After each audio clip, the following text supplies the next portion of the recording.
Secretary General, First Lady of the United States, distinguished delegates, ambassadors, and world leaders. 6 years have passed since I last stood in this grand hall and addressed a world that was prosperous and at peace in my first term. Since that day, the guns of war have shattered the peace I forged on 2 continents.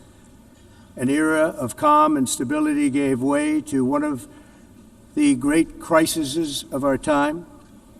And here in the United States, 4 years of weakness, lawlessness, and radicalism under the last administration delivered our nation into a repeated set of disasters. 1 year ago, our country was in deep trouble, but today, just 8 months into my administration, we are the hottest country anywhere in the world, and there is no other country even close. America is blessed with the strongest economy, the strongest borders, the strongest military, the strongest friendships, and the strongest spirit of any nation on the face of the earth. This is indeed the golden age of America.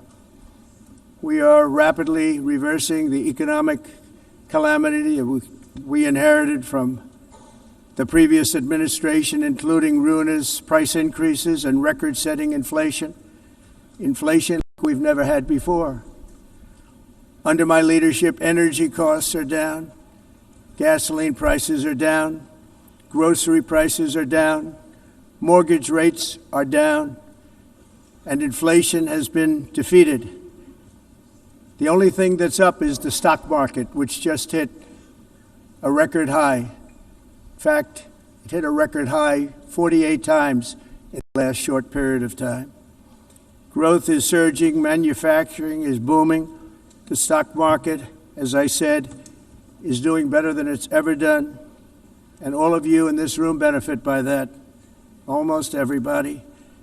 And importantly, workers' wages are rising at the fastest pace in more than 60 years. And that's what it's all about, isn't it? In 4 years of President Biden, we had less than $1 trillion of new investment into the United States.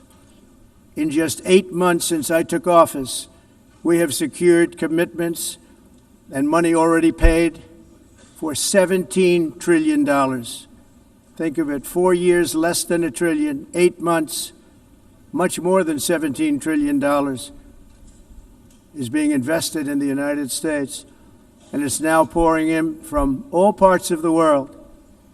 We've implemented the largest tax cuts in American history and the largest regulation cuts in American history, making this once and again the best country on earth to do business. And many of the people in this room are investing in America, and it's turned out to be an awfully good investment during this 8-month period. In my first term, I built the greatest economy in the history of the world. We had the best economy ever, history of the world. And I'm doing the same thing again, but this time it's actually much bigger and even better. The numbers far surpass my record-setting first term. On our southern border, we have successfully repelled a colossal invasion. And for the last 4 months, and that's 4 months in a row, the number of illegal aliens admitted and entering our country has been 0. Hard to believe, because if you look back just a year ago, it was millions and millions of people pouring in from all over the world, from prisons, from mental institutions, drug dealers. All over the world they came. They just poured into our country with the ridiculous open border policy of the Biden administration. Our message is very simple. If you come illegally into the United States, you're going to jail, or you're going back to where you came from, or perhaps even further than that. You know what that means. I want to thank the country of El Salvador for the successful and professional job they've done in receiving and jailing so many criminals that entered our country.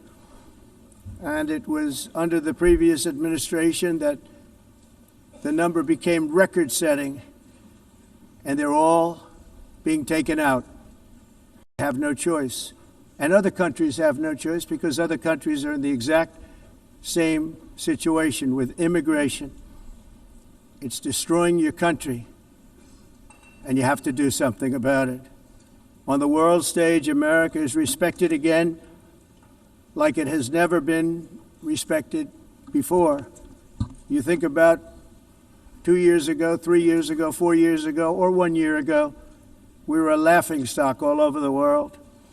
At the NATO summit in June, virtually all NATO members formally committed to increase defense spending at my request from 2% to 5% of GDP, making our alliance far stronger and more powerful than it was ever before.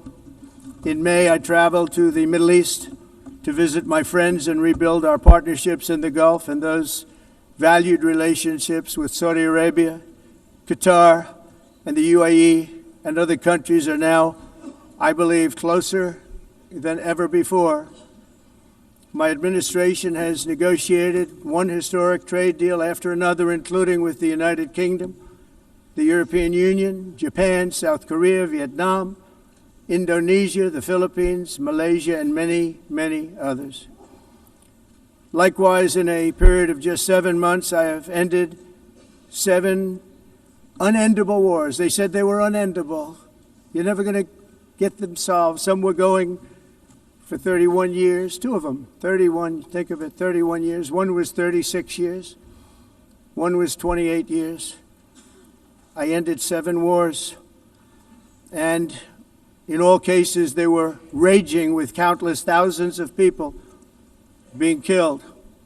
This includes Cambodia and Thailand, Kosovo and Serbia, the Congo and Rwanda, a vicious, violent war that was, Pakistan and India, Israel and Iran, Egypt and Ethiopia, and Armenia and Azerbaijan.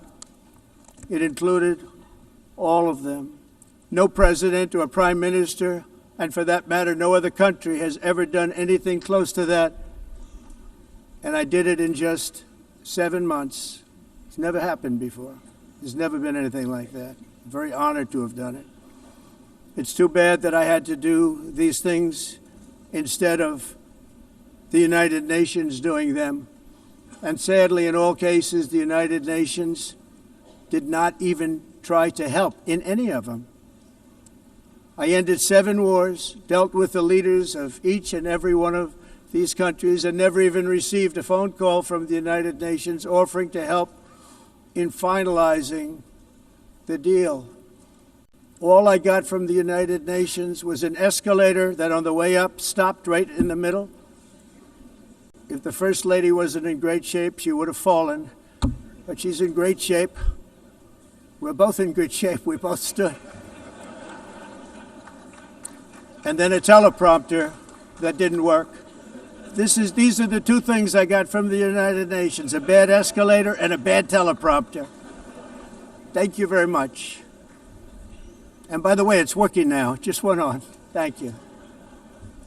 I think I should just do it the other way. It's easier. Thank you very much. I didn't think of it at the time because I was too busy working to save millions of lives. That is the saving and stopping of these wars. But later I realized that the United Nations wasn't there for us. They weren't there. I thought of it really after the fact, not during these negotiations, which were not easy. That being the case, what is the purpose of the United Nations? The UN has such tremendous potential. I've always said it. It has such tremendous, tremendous potential, but it's not even coming close to living up to that potential. For the most part, at least for now, all they seem to do is write a really strongly worded letter and then never follow that letter up. It's empty words, and empty words don't solve war. The only thing that solves war and wars is action. Now, after ending all of these wars and also earlier negotiating the Abraham Accords, which is a very big thing for which our country received no credit, never receives credit. Everyone says that I should get the Nobel Peace Prize for each one of these achievements. But for me, the real prize will be the sons and daughters who their mothers and fathers, because millions of people are no longer being killed in endless and unglorious wars. What I care about is not winning prizes, it's saving lives. We saved millions and millions of lives with the 7 wars. And we have others that we're working on, and you know that. Many years ago, a very successful real estate developer in New York, known as Donald J. Trump, I bid on the renovation and rebuilding of this very United Nations complex. I remember it so well. I said at the time that I would do it for $500 million, rebuilding everything. It would be beautiful. I used to talk about, I'm going to give you marble floors. They're going to give you terrazzo. I'm going to give you the best of everything. You're going to have mahogany walls. They're going to give you plastic. But they decided to go in another direction, which was much more expensive at the time, and which actually produced a far inferior product. And I realized that they did not know what they were doing when it came to construction, and that their building concepts were so wrong, and the product that they were proposing to build was so bad and so costly. It was going to cost them a fortune. And I said, and wait till you see the overruns. Well, I turned out to be right. They had massive cost overruns and spent between $2 and $4 billion on the building and did not even get the marble floors that I promised them. You walk on terrazzo. Do you notice that? As far as I'm concerned, frankly, looking at the building and getting stuck on the escalator, they still haven't finished the job. They still haven't finished. That was years ago. The project was so corrupt that Congress actually asked me to testify before them on the tremendous waste of money, because it turned out that they had no idea what it was, but they knew it was anywhere between $2 and $4 billion as opposed to $500 million with a guarantee. But they had no idea, and I said it cost much more than $5 billion.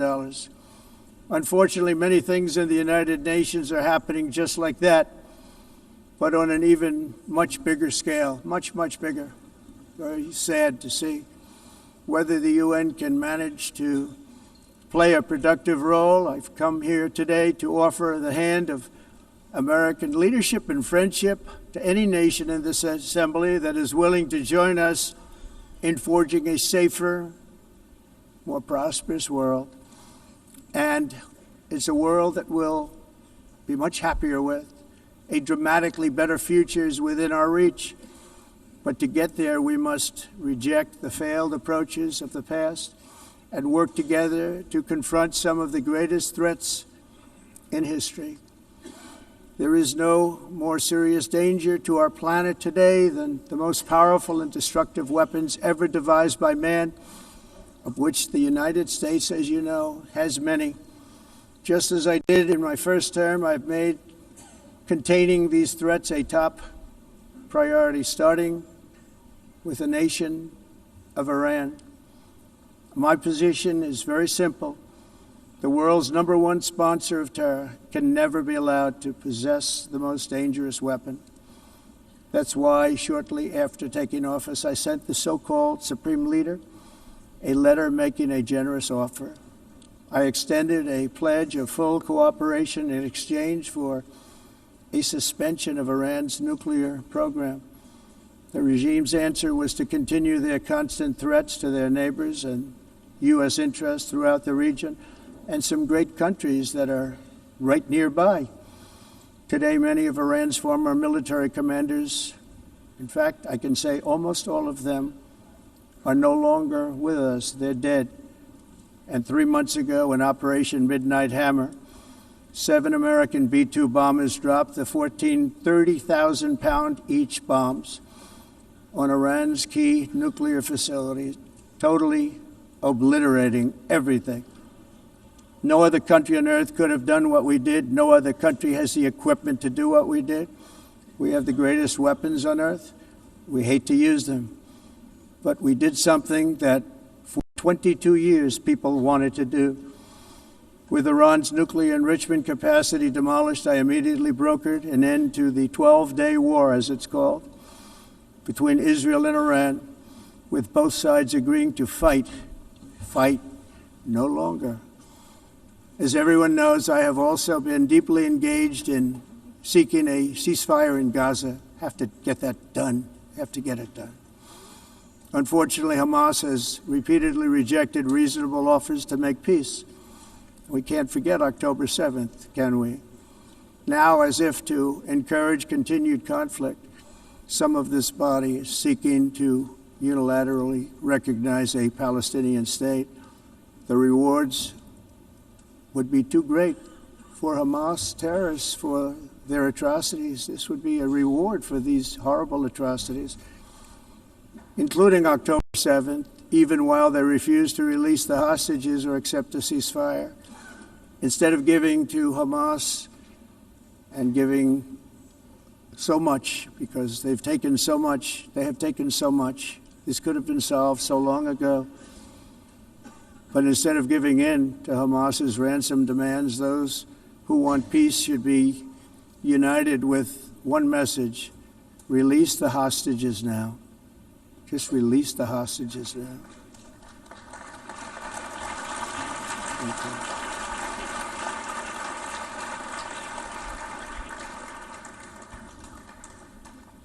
Thank you. As we have got to come together, and we will come together, got to get it done. We have to stop the war in Gaza immediately. We have to stop it. We have to get it done. We have to negotiate, immediately have to negotiate peace. We got to get the hostages back. We want all 20 back. We don't want 2 and 4. As you know, I got, along with Steve Witkoff and others that helped us, Marco Rubio, we got most of them back. We were involved in all of them. But I always said the last 20 are going to be the hardest, and that's exactly what happened. We have to get them back now. We don't want to get back 2, and then another 2, and then 1, and then 3. Have this process. No, we want them all back, and we want the actually 38 dead bodies back too. Those parents came to me, and they want them back, and they want them back very quickly and very badly, as though they were alive. They want them. They want them every bit as much as if their son or daughter were alive.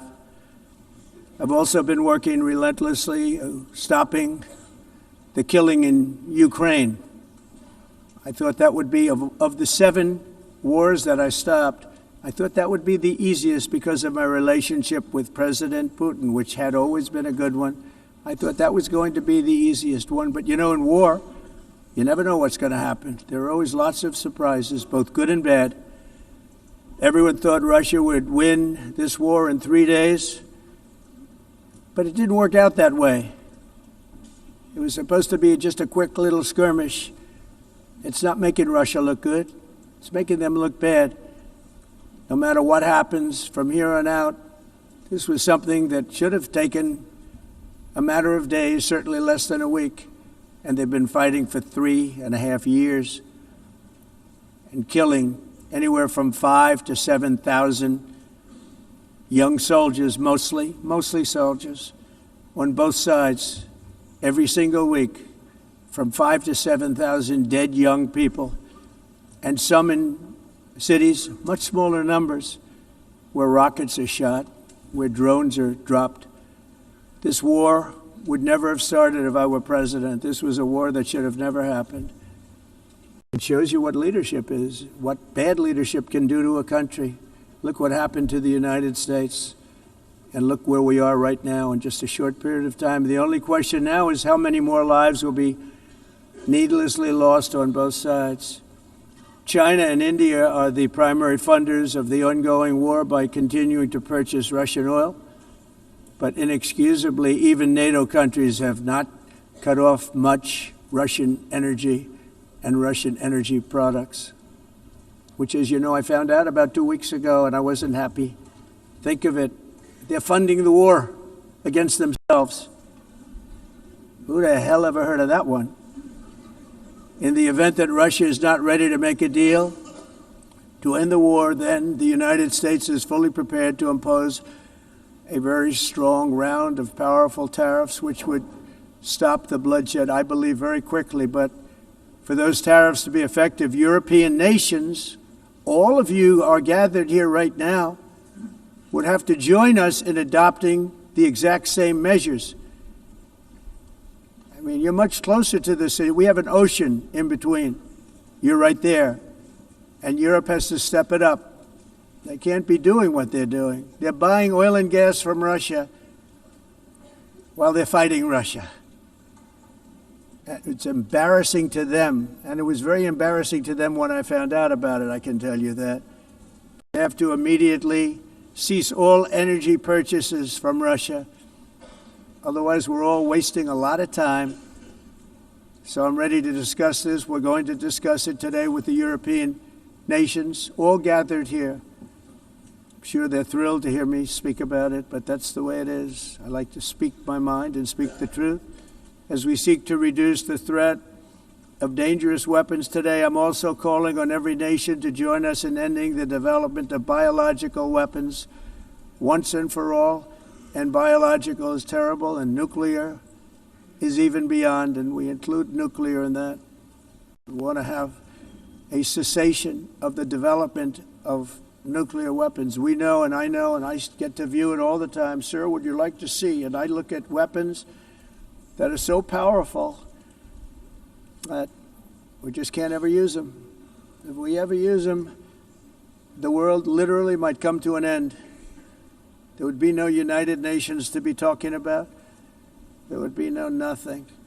Just a few years ago, reckless experiments overseas gave us a devastating global pandemic. Yet despite that worldwide catastrophe, many countries are continuing extremely risky research into bioweapons and man-made pathogens.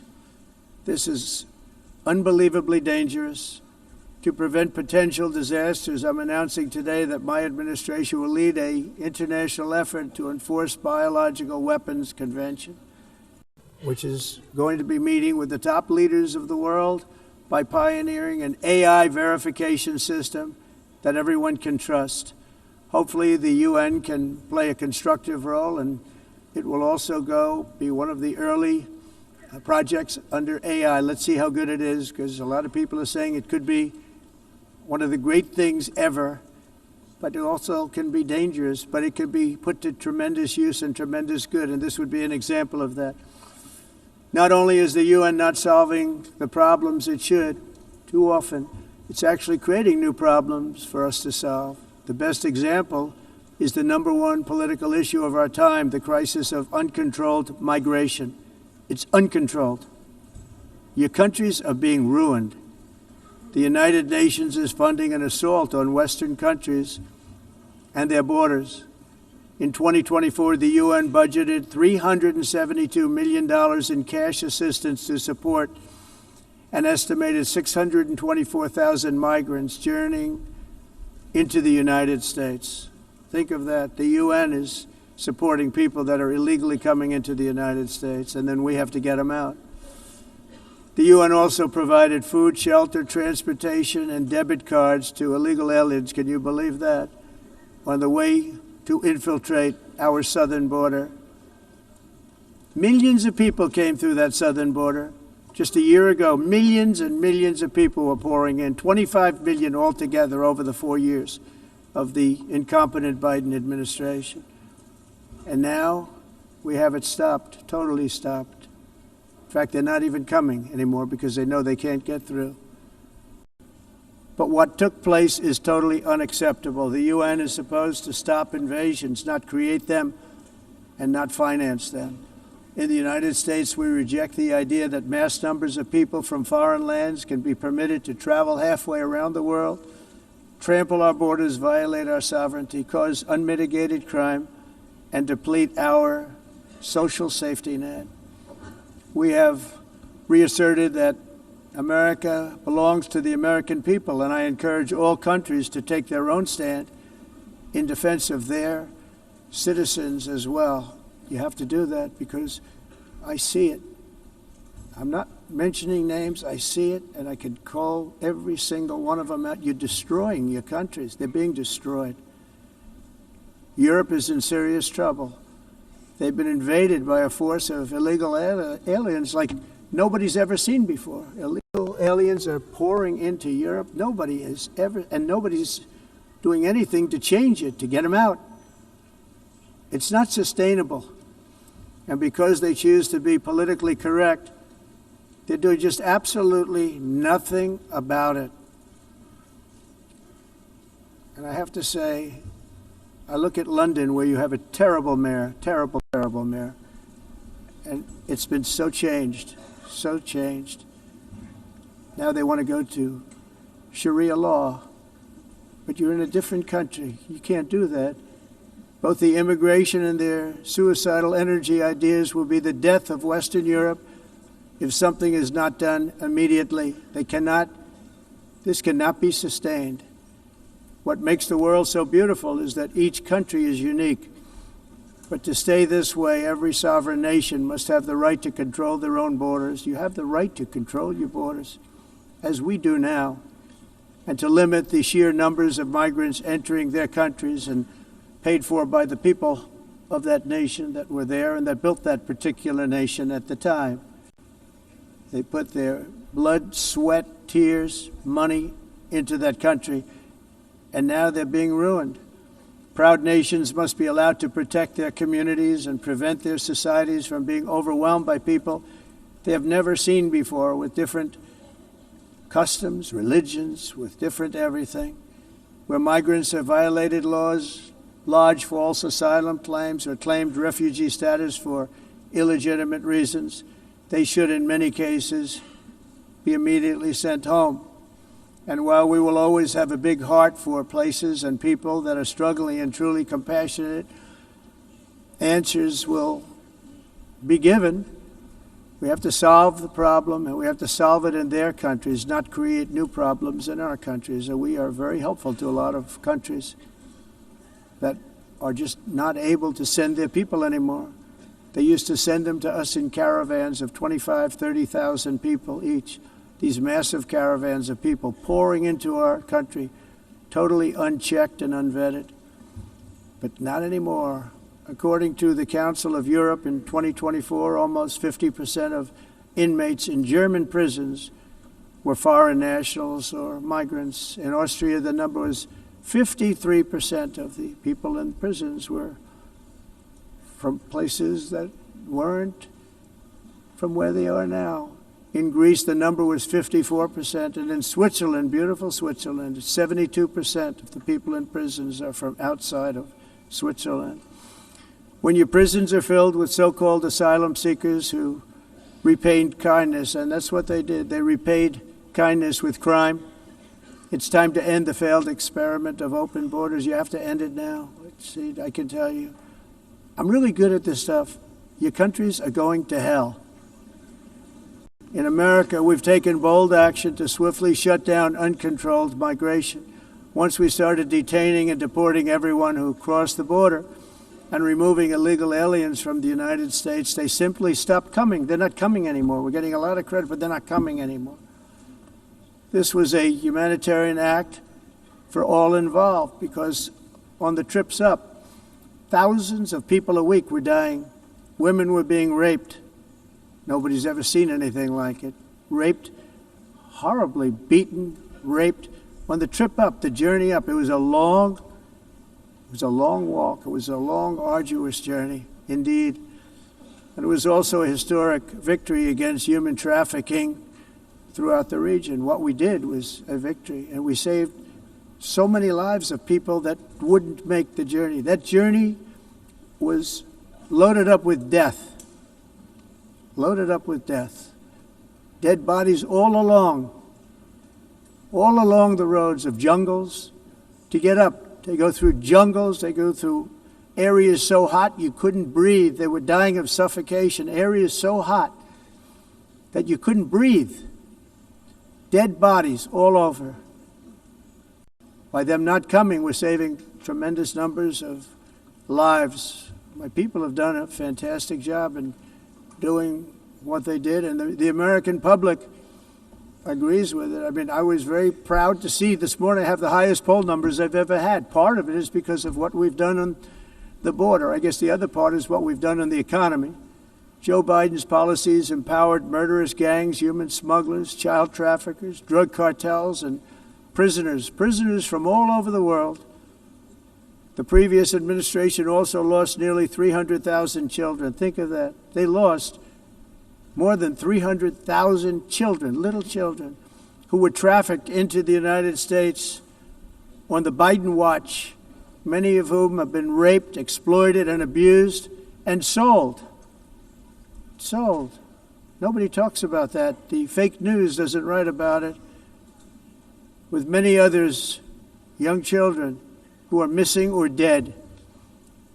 And we found a lot of these children, and we're sending them back, and we've been sending them back to their parents. They said, nobody knows who they are. They said, where do you come from? And they'll give us a country, and we'll find out, and we'll figure it out, and we'll bring them back to their homes. And the mother and father rush to the door, and their tears in their eyes. They can't believe that they're seeing their son or daughter, their little son or daughter again. We've done almost 30,000 of them so far. Any system that results in the mass trafficking of children is inherently evil. Yet that is exactly what the globalist migration agenda has done, and it's what it's all about.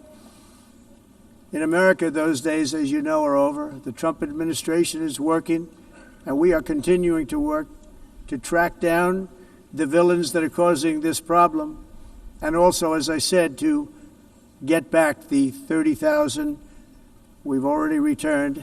Now I think we're going to have another. We're going to find a lot. You're not going to find all of them. 300, more than 300,000. They're lost or they're dead. They're lost or they're dead because of the animals that did this. To protect our citizens, I've also designated multiple savage drug cartels as far as and you see this, and you see it happening right before your eyes. Let's put it this way. People don't like taking big loads of drugs in boats anymore. There aren't too many boats that are traveling on the seas by Venezuela. They tend not to want to travel very quickly anymore. And we've virtually stopped drugs coming into our country by sea. We call them the water drugs. They kill hundreds of thousands of people. I've also designated multiple savage drug cartels as far as foreign terrorist organizations, along with two bloodthirsty transnational gangs, probably the worst gangs anywhere in the world, MS-13 and Tren de Aragua. Tren de Aragua is from Venezuela, by the way. Such organizations torture, maim, mutilate, and murder with impunity. They're the enemies of all humanity. For this reason, we've recently begun using the supreme power of the United States military to destroy Venezuelan terrorists and trafficking networks led by Nicolas Maduro. To every terrorist thug smuggling poisonous drugs into the United States of America, please be warned that we will blow you out of existence. That's what we're doing. We have no choice. Can't let it happen. They're destroying. I believe we lost 300,000 people last year to drugs, 300,000. Fentanyl and other drugs. Each boat that we sink carries drugs that would kill more than 25,000 Americans. We will not let that happen. Energy is another area where the United States is now thriving like never before. We're getting rid of the falsely named renewables. By the way, they're a joke. They don't work. They're too expensive. They're not strong enough to fire up the plants that you need to make your country great. The wind doesn't blow. Those big windmills are so pathetic and so bad, so expensive to operate. Then they have to be rebuilt all the time, and they start to rust and rot. Most expensive energy ever conceived, and it's actually energy. You're supposed to make money with energy, not lose money. You lose money, the governments have to subsidize. You can't put them out without massive subsidies. And most of them are built in China, and I give China a lot of credit. They build them, but they have very few wind farms. So why is it that they build them and they send them all over the world, but they barely use them? You know what they use? Coal. They use gas. They use almost anything, but they don't like wind. But they sure as hell like selling the windmills. Europe, on the other hand, is a long way to go, with many countries being on the brink of destruction because of the green energy agenda, and I give a lot of credit to Germany. Germany was being led down a very sick path, both on immigration, by the way, and on energy. they were going green and they were going bankrupt. And the new leadership came in and they went back to where they were with fossil fuel and with nuclear, which is good. It's now safe. You can do it properly. But they went back to where they were and they opened up a lot of different plants, energy producing plants, and they're doing well. I give Germany a lot of credit for that. They've said this is a disaster, what's happening. They were going all green. All green is all bankrupt. That's what it represents. And it's not politically correct. I'll be very badly criticized for saying it, but I'm here to tell the truth. I don't care. It doesn't matter to me. I'm in New York City. I'm feeling a lot safer. Crime, we're getting crime down. And by the way, speaking of crime, Washington, D.C. was the crime capital of America. Now it's after 12 days, it's a totally safe city. Everyone's going out to dinner. They're going out to restaurants. Your wife can walk down the middle of the street with or without you. Nothing's going to happen.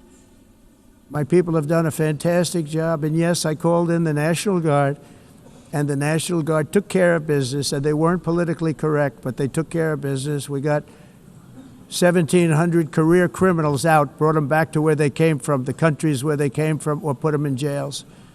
Washington, D.C. is now a totally safe city again, and I welcome you to come. In fact, we'll have dinner together at a local restaurant, and we'll be able to walk. We don't have to go by an armor-plated vehicle. We'll walk right over there from the White House. They've given up their powerful edge, a lot of the countries that we're talking about, in oil and gas, such as essentially closing the great North Sea oil. Oh, the North Sea, I know it so well. Aberdeen was the oil capital of Europe, and there's tremendous oil that hasn't been found in the North Sea. Tremendous oil. And I was with the Prime Minister I respect and like a lot, and I said, you're sitting with the greatest asset. They essentially closed it by making it so highly taxed that no developer, no oil company can go there. They have tremendous oil left, and more importantly, they have tremendous oil that hasn't even been found yet. And what a tremendous asset for the United Kingdom. And I hope the Prime Minister is listening, because I told it to him 3 days in a row. That's all he heard. North Sea oil, North Sea, because I want to see them do well. I want to stop seeing them ruining that beautiful Scottish and English countryside with windmills and massive solar panels that go 7 miles by 7 miles, taking away farmland. But we're not letting this happen in America. In 1982, the executive director of the United Nations Environmental Program predicted that by the year 2000, climate change would cause a global catastrophe. He said that it will be irreversible, as any nuclear holocaust would be. This is what they said at the United Nations. What happened? Here we are. Another UN official stated in 1989 that within a decade, entire nations could be wiped off the map by global warming. Not happening. You know, it used to be global cooling. If you look back years ago in the 1920s and the 1930s, they said, global cooling will kill the world. We have to do something. Then they said global warming will kill the world. But then it started getting cooler. So now they could just call it climate change, because that way they can't miss. It's climate change. Because if it goes higher or lower, whatever the hell happens, there's climate change. It's the greatest con job ever perpetrated on the world, in my opinion. Climate change, no matter what happens, you're involved in that.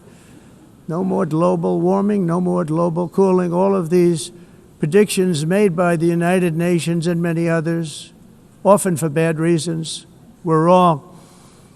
They were made by stupid people that have cost their countries fortunes and given those same countries no chance for success. If you don't get away from this green scam, your country is going to fail. And I'm really good at predicting things, you know. They actually said during the campaign they had a hat, the best-selling hat. Trump was right about everything. And I don't say that in a braggadocious way, but it's true. I've been right about everything. And I'm telling you that if you don't get away from the green energy scam, your country is going to fail. And if you don't stop people that you've never seen before, that you have nothing in common with, your country is going to fail. I'm the President of the United States, but I worry about Europe. I love Europe. I love the people of Europe. And I hate to see it being devastated by energy and immigration. This double-tailed monster destroys everything in its wake, and they cannot let that happen any longer. You're doing it because you want to be nice. You want to be politically correct, and you're destroying your heritage. They must take control strongly and immediately of the unmitigated immigration disaster and the fake energy catastrophe before it's too late. The carbon footprint is a hoax made up by people with evil intentions, and they're heading down a path of total destruction. You know, the carbon footprint, it was a big, big thing a few years ago. I remember hearing about the carbon footprint, and then President Obama would get into Air Force One, a massive Boeing 747, and not a new one, an old one with old engines that spew everything into the atmosphere.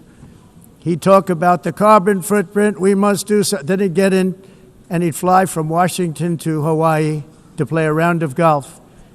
And then he'd get back onto that big, beautiful plane and he'd fly back and he'd talk about, again, global warming and the carbon footprint. It's a con job. At extreme cost and expense, Europe reduced its own carbon footprint by 37%. Think of that. Congratulations, Europe. Great job. You cost yourself a lot of jobs, a lot of factories closed, but you reduced the carbon footprint by 37%. However, for all of that sacrifice and much more, it's been totally wiped out and then some by a global increase of 54%. Much of it coming from China and other countries that are thriving around China, which now produces more CO2 than all the other developed nations in the world. So all of these countries are working so hard on the carbon footprint, which is nonsense, by the way. It's nonsense. You know, it's interesting. In the United States, we have still radicalized environmentalists, and they want the factories to stop. Everything should stop. No more cows. We don't want cows anymore. I guess they want to kill all the cows. They want to do things that are just unbelievable, and you have it too. But you know, we have a border, strong, and we have a shape, and that shape doesn't just go straight up. That shape is amorphous when it comes to the atmosphere. And if we had the most clean air, and I think we do, we have very clean air. We have the cleanest air we've had in many, many years. But the problem is that other countries, like China, which has air that's a little bit rough, it blows. And no matter what you're doing down here, the air up here tends to get very dirty because it comes in from other countries where their air isn't so clean. And the environmentalists refuse to acknowledge that. Same thing with garbage. In Asia, they dump much of their garbage right into the ocean. And over about a 1 week and 2 week journey, it flows right past Los Angeles. You've seen it. Massive amounts of garbage, almost too much to do anything about, flowing past Los Angeles, past San Francisco. And then somebody will get in trouble because he dropped a cigarette on the beach. The whole thing is crazy. The primary effect of these brutal green energy policies has not been to help the environment, but to redistribute manufacturing and industrial activity from developed countries that follow the insane rules that are put down to polluting countries that break the rules and are making a fortune. They're making a fortune.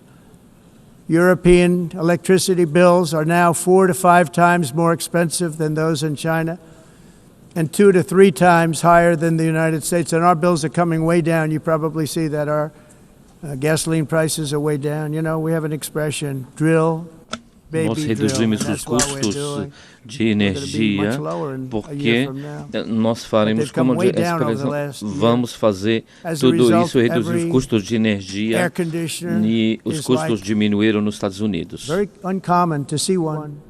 in some of these Por countries exemplo, because se você olhar the electric costs are so high. So while nos the U.S. has países em approximately faturas de 1,300 heat-related deaths não annually, that's a lot. climatizar, Europe loses mas more nós than nos Estados Unidos 175,000 people to heat conseguimos deaths each year. Because the cost is so usar expensive, you eles can't e turn on an air evitar conditioner. What is that all about? That's aumento not da Europe. temperatura, That's not the Europe porque é that I muito love caro and know. também usar All in the e name ninguém of usa pretending to stop the global tudo isso. warming hoax.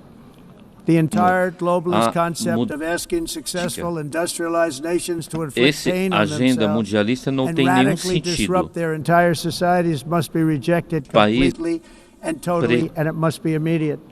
That's why in America I withdrew from the fake Paris Climate Accord, where, by the way, America was paying so much more than every country. Others weren't paying. China didn't have to pay until 2030. Russia was given an old standard that was easy to meet, the 1990 standard. But for the United States, we're supposed to pay like $1 trillion. And I said, this is another scam. The fact is, the United States has been taken advantage of by the world for many, many years, but not any longer, as you probably noticed. I unleashed massive energy production and signed historic executive orders to hunt for oil, but we don't have to do much hunting because we have the most oil of any nation anywhere, oil and gas in the world. And if you add coal, we have the most of any nation in the world. Clean, I call it clean, beautiful coal. You can do things today with coal that you couldn't have done 10 years ago, 15 years. So I have a little standing order in the White House. Never use the word coal, only use the words clean, beautiful coal. Sounds much better, doesn't it? But we stand ready to provide any country with abundant, affordable energy supplies if you need them, when most of you do. We're proudly exporting energy all over the world. We're now the largest exporter. In the United States, we want trade and robust commerce with all nations, everybody. We want to help nations. We're going to help nations. But it must also be fair and reciprocal. The challenge with trade is much the same with climate. The countries that followed the rules, all their factories have been plundered. It's really sad to watch. They've been broken. They've been broken by countries that broke the rules. That's why the United States is now applying tariffs to other countries, and much as these tariffs were for many years applied to us, uncontrollably applied to us. We've used tariffs as a defense mechanism under the Trump administration, including my first term, where hundreds of billions of dollars in tariffs were taken in. And by the way, we had the lowest inflation, and now we have very low inflation. The only thing different is that we have hundreds of billions of dollars flowing into our country. But this is how we will ensure that the system works for everyone and is sustainable into the future. We're also using tariffs to defend our sovereignty and security throughout the world, including against nations that have taken advantage of former U.S. administrations for decades, including the most corrupt, incompetent administration in history, the sleepy Joe Biden administration. Brazil now faces major tariffs in response to its unprecedented efforts to interfere in the rights and freedoms of our American citizens and others, with censorship, repression, weaponization, judicial corruption, and targeting of political critics in the United States. I have a little problem saying this because I must tell you, I was walking in and the leader of Brazil was walking out. We saw him and I saw him, he saw me, and we embraced. And then I'm saying, can you believe I'm going to be saying this in just 2 minutes? But we actually agreed that we would meet next week. We didn't have much time to talk, like about 20 seconds. They were in retrospect, I'm glad I waited because this thing didn't work out too well. But we did talk. We had a good talk, and we agreed to meet next week, if that's of interest. But he seemed like a very nice man, actually. He liked me, I liked him. But if you, and I only do business with people I like. When I don't like them, I don't like them. But we had, at least for about 39 seconds, we had excellent chemistry. It's a good sign. But also in the past, Brazil, can you believe this, unfairly tariffed our nation, but now because of our tariffs, we are hitting them back, and we're hitting them back very hard. As president, I will always defend our national sovereignty and the rights of American citizens. So I'm very sorry to say this, that Brazil is doing poorly and will continue to do poorly. They can only do well when they're working with us. Without us, they will fail, just as others have failed. It's true. Next year, the United States will celebrate the 250th anniversary of our glorious independence, a testament to enduring power and American freedom and spirit. We will also be proudly hosting the 2026 FIFA World Cup, and shortly thereafter, the 2028 Olympics, which is going to be very exciting. I hope you all come. I hope that countless people from all over the globe will take part of these will be great celebrations of liberty and human achievement, and that together we all can rejoice in the miracles of history that began in July 4th, 1776, when we founded the light to all nations. And it's something really that an amazing thing came out of that date. It's called the United States of America. In honor of this momentous anniversary, I hope that all countries who find inspiration in our example will join us in renewing our commitment, values, and those values really that we hold so dear. Together, let us defend free speech and free expression. Let us protect religious liberty, including for the most persecuted religion on the planet today. It's called Christianity. And let us safeguard our sovereignty and cherish qualities that have made each of our nations so special, incredible, and extraordinary. In closing, I just want to repeat that immigration and the high cost of so-called green renewable energy is destroying a large part of the free world and a large part of our planet. Countries that cherish freedom are fading fast because of their policies on these two subjects. You need strong borders and traditional energy sources if you are going to be great again. Whether you have come from north or south, east or west, near or far, every leader in this beautiful hall today represents a rich culture, a noble history, and a proud heritage that makes each nation majestic and unique, unlike anything else in human history or any other place on the face of the earth. From London to Lima, from Rome to Athens, from Paris to Seoul, from Cairo to Tokyo and Amsterdam to right here in New York City, we stand on the shoulders of the leaders and legends, generals and giants, heroes and titans who won and built our beloved nations, all of our nations, with their own courage, strength, spirit, and skill.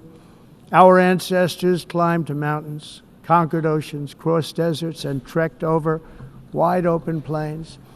They charged into thunderous battles, plunged into grave dangers, and they were soldiers and farmers and workers and warriors and explorers and patriots. They built towns into cities, tribes into kingdoms, ideas into industries, and small islands into mighty empires. You're a part of all of that. They were champions for their people who never gave up and who never, ever gave in. Their values defined our national identities. Their visions forged our magnificent destiny. Everybody in this room is a part of it in your own way. Each of us inherits the deeds and the myths, the triumphs, the legacies of our own heroes and founders who so bravely showed us the way. Our ancestors gave everything for homelands that they defended with pride, with sweat, with blood, with life, and with death. Now the righteous task of protecting the nations that they built belongs to each and every one of us. So together let us uphold our sacred duty to our people and to our citizens. Let us protect their borders, ensure their safety, preserve their cultures, treasure, and traditions, and fight for their precious dreams and their cherished freedoms.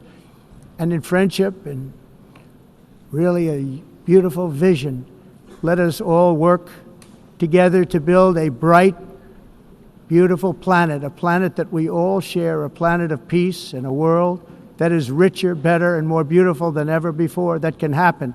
It will happen. It will happen, and I hope it can happen and start right now, right at this moment. We'll turn it around. We're going to make our countries better, safer, more beautiful. We're going to take care of our people. Thank you very much. It's been an honor. God bless the nations of the world. Thank you very much. Bye.